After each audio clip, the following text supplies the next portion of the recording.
Halo semuanya, Assalamualaikum warahmatullahi wabarakatuh. Ini bukan Get Ready With Me ya guys. Perkenalkan, nama saya Laudia Fistia Meta Valerin, nomor absen 16. Ini foto saya. Oke, sekarang kali ini saya akan menjelaskan tentang sejarah BPUPKI. Oke, langsung aja. BPUPKI adalah singkatan dari Badan Penyelidik Usaha-Usaha Persiapan Kemerdekaan Indonesia.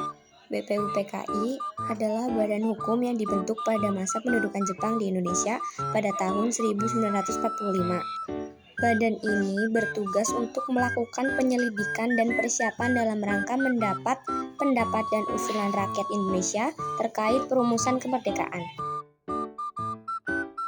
BPUPKI terdiri dari berbagai anggota yang mewakili berbagai latar belakang dan kelompok masyarakat, termasuk pemimpin nasional, tokoh agama, cendekiawan, dan perwakilan daerah. Salah satu tugas utama BPUPKI adalah merumuskan dasar negara dan konstitusi bagi Indonesia yang merdeka. Konstitusi Republik Indonesia yang dihasilkan dari proses tersebut, termasuk pembukaan Undang-Undang Dasar 1945, masih menjadi dasar hukum negara Indonesia hingga saat ini. Nah, apakah kalian tahu apa saja tugas BPUPKI? Pakai nanya.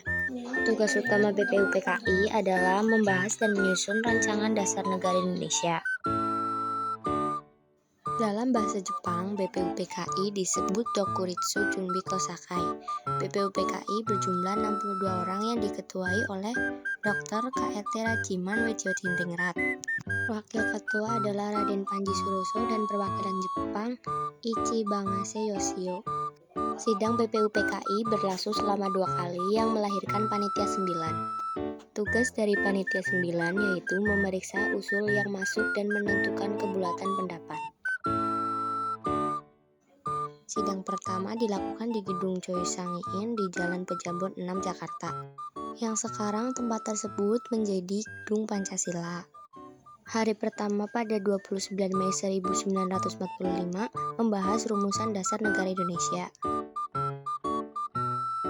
Ada 3 tokoh yang memberikan pendapat terkait usulan dasar negara, yaitu Mr. Muhammad Yamin, Mr. Supomo, dan Insinyur Soekarno. Usulan dasar negara Mr. Muhammad Yamin pada 29 Mei 1945. 1. Peri kebangsaan, 2. Peri kemanusiaan, 3. Peri ketuhanan, 4. Peri kerakyatan, dan 5. Kesejahteraan rakyat. Selanjutnya, usulan negara dari Mr. Supomo pada 31 Mei 1945. Yang pertama, persatuan, 2. kekeluargaan, 3. keseimbangan lahir dan batin, 4. musyawarah, dan 5. keadilan rakyat.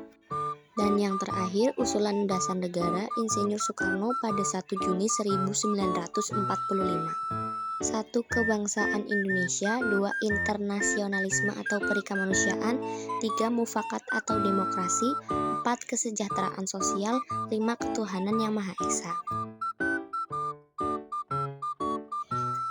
Pada sidang pertama ditetapkan Pancasila sebagai nama dasar negara Indonesia. Kemudian 1 Juni 1945 ditetapkan sebagai hari lahirnya Pancasila. Bertepatan pada 1 Juni 1945, BPUPKI membentuk panitia yang jumlahnya ada 9 orang. Tugas panitia tersebut untuk menampung dan identifikasi rumusan dasar negara ketika sidang BPUPKI. Panitia tersebut dibentuk untuk membuat rumusan yang dikenal sebagai Piagam Jakarta pada 22 Juni 1945.